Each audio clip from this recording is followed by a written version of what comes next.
L'anneau de la tourterelle.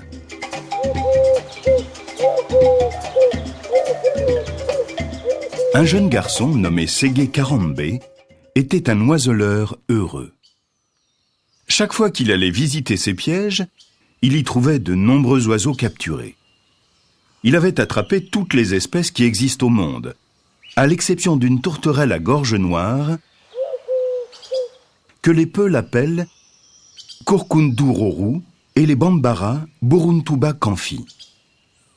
Cette tourterelle-là avait esquivé tous ses pièges. Renonçant à la capturer par ce moyen, le garçon prépara de la glu avec de l'écorce bouillie de ficus. Puis il englua tous les arbres du pays.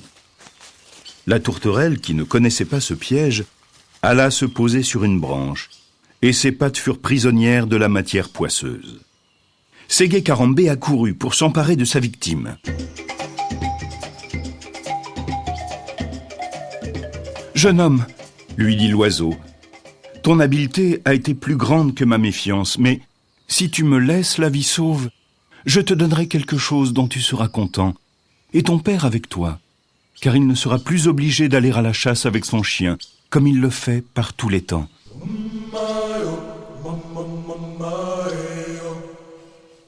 « Et que veux-tu donc me donner de si précieux ? » ?»« Du bétail. »« À quoi bon ? Je ne bois pas de lait. »« Alors je t'offrirai de l'argent à profusion. »« Ce n'est pas une chose qui se mange. Ta chair est bien préférable pour moi. » Et Ségué, impatient, saisit la tourterelle à la gorge. Celle-ci supplia alors d'une voix étouffée, car la pression des doigts la gênait fort pour parler. « Enfant, relâche-moi, je te promets une masse d'or aussi énorme qu'une montagne. » À ces mots, Ségué desserra un peu son étreinte. Alors, l'oiseau pondit un œuf et dit au jeune homme « Casse cet œuf, tu y trouveras une bague. Cette bague, mouille-la de ton sang. » Quand Ségué eut cassé l'œuf, il aperçut à l'intérieur un petit anneau blanc. Il se fit alors une légère incision à la main et mouilla l'anneau avec le sang qui en coulait. L'anneau devint aussitôt jaune comme de l'or. « Passe cette bague à ton doigt, » lui recommanda alors la tourterelle. « Chaque fois que tu auras besoin de quelque chose, frappe le sol avec la paume de la main où se trouve le doigt qui porte l'anneau. Prononce en même temps le nom de ce que tu désires. Tu l'obtiendras à l'instant même. » « Je vais en faire l'expérience sans plus attendre, » déclara Ségué. « Si tu as menti, je te retirerai sur la braise et te mangerai sans pitié. » Il passa l'anneau à un doigt de sa main droite et, frappant le sol de la paume, il cria ce seul mot. « Bouillie !» 100 calebasses de bouillie descendirent aussitôt de la colline. Après s'être rassasié, le jeune oiseleur dit à la tourterelle « Il n'y a peut-être là qu'un effet de tes sortilèges. Je ne crois pas que ce soit la bague qui m'ait procuré cette bouillie. Je vais tenter une seconde expérience. »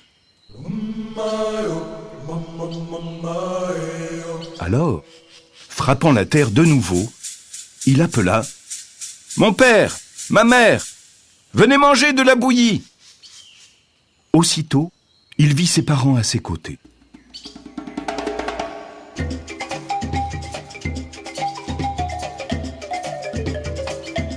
Tous deux s'assirent et mangèrent eux aussi de grand appétit. « Petite tourterelle, » dit alors Ségué, « que ton anneau soit efficace ou non, tu m'as déjà donné plus de nourriture que ta chair ne m'en eût valu. Aussi, vais-je te laisser aller. Mais sache bien que si ta bague cessait de m'être utile, il me serait encore possible de remettre la main sur toi. » Sur ces mots, il délivra la tourterelle qui s'enfuit à tire-d'aile.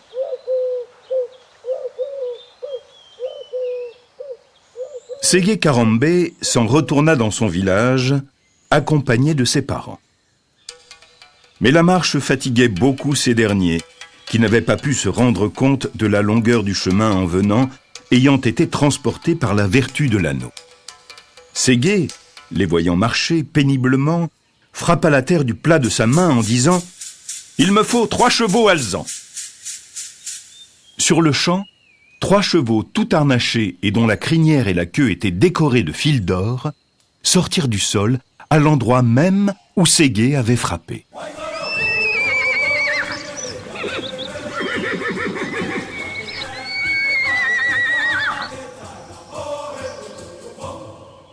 Le jeune homme aida ses parents à enfourcher leur monture, puis il grimpa à son tour sur la sienne. Ils revinrent chez eux en cet équipage. Une fois chez lui, Ségué frappa encore le sol, en souhaitant une case avec une terrasse très richement ornée.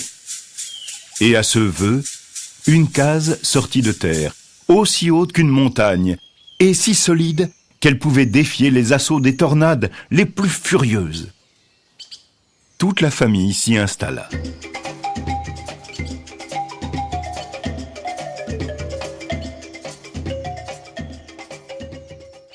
La mère de Ségué, pour remercier son fils, lui prépara une boisson à base de lait et de farine de mil. Le jeune homme, après avoir goûté de ce mélange, le trouva excellent. « Puisque ma bague peut me procurer tout ce que je désire, dit-il, je souhaite avoir moi-même du bétail qui me fournisse du lait. » Il frappa le sol de sa paume et se trouva avoir des vaches en quantité. Le chef d'un village voisin, d'un naturel très envieux, apprit que Ségué possédait une bague merveilleuse. Il résolut de la lui enlever. Il marcha vers le village du jeune homme et l'investit avec ses guerriers. Alors, Ségué frappa de toutes ses forces un bloc de roche avec sa paume droite. « Je veux des guerriers géants !» ordonna-t-il, « pour me débarrasser de ces envahisseurs !» De tous côtés arrivèrent des monstres énormes, armés de lances et de fusils. Certains déracinaient des arbres pour s'en servir comme de gourdins. Ceux qui n'avaient pas d'armes s'étaient munis de rochers aussi gros que des cases. Ces guerriers se ruèrent sur les ennemis, en massacrèrent la plus grande partie et emportèrent leurs cadavres pour s'en repaître. Le reste des envahisseurs s'enfuit avec leur chef. Celui-ci, ne pouvant s'emparer par la force de l'anneau magique, résolut de se l'approprier par la ruse. Dans ce but, il envoya l'aînée de ses filles au possesseur du talisman, en le priant d'accepter celle-ci comme épouse. Avant de mettre sa fille en route, il lui dit « Tu sais que tu es fille d'un roi, et tu ne souhaites sûrement pas qu'il y ait en ce monde quelqu'un de plus puissant que ton père. Celui à qui je t'envoie a plus de pouvoir que moi, car il possède un anneau qui lui procure tout ce qu'il peut souhaiter. Quand il t'aura accueilli comme épouse, la 7e nuit de votre mariage, fais le nécessaire pour t'emparer de l'anneau. Si tu ne veux pas que je te maudisse. »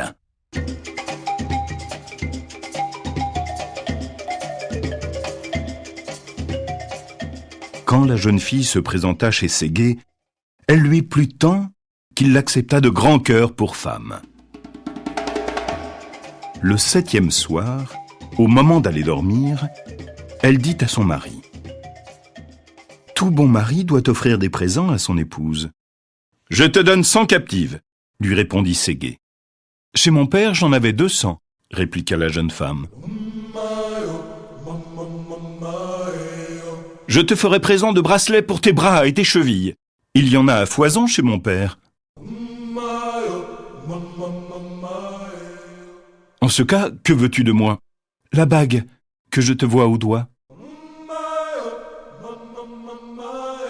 Je ne te la donnerai certes pas. »«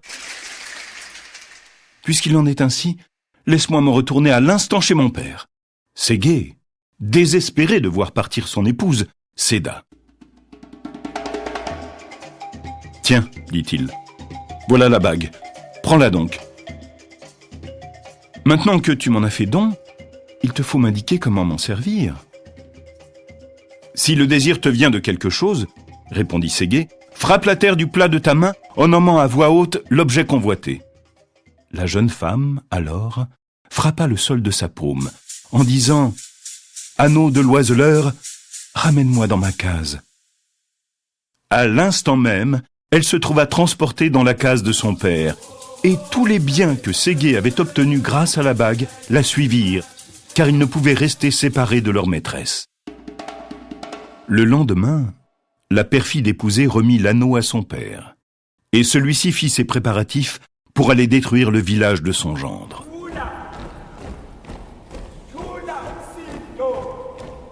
« Nous revoici malheureux comme jadis, dit Ségué à son père. La tourterelle va me le payer, car je la capturerai à nouveau. Elle a beau connaître le piège et la glu, elle ignore les collets de crin. » Le chien du vieux chasseur intervint alors. « Ce n'est pas la peine de rattraper la tourterelle. Je vais tâcher de récupérer ta bague. Laisse-moi faire. » Le chien alla trouver un chat. « L'anneau de mon maître est à présent aux mains du chef du village voisin. Si, d'ici ce soir, je ne l'ai pas en ma possession, il n'y aura plus un chat vivant sur terre. »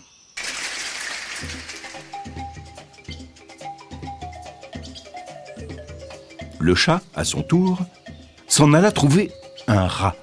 « Si l'anneau de Ségué passe la nuit chez le chef du village voisin, je mangerai tous les rats jusqu'au dernier. » À minuit, 3 rats se rendirent chez le chef du village voisin, qui dormait profondément. Le premier rat veilla à ce que personne n'entrât dans la case. Le deuxième rat surveilla le sommeil du chef. Pendant ce temps, le troisième lui ôtait la bague du doigt. Quand il l'eut en sa possession, il alla promptement la remettre au chat. Celui-ci, à son tour, s'empressa de la porter au chien. Et le chien la rendit à Ségué Karambé. Avec l'anneau, revinrent toutes les richesses qui avaient disparu. De peur de se le voir soustraire de nouveau, Ségué le cousit dans un sachet qu'il suspendit à son cou.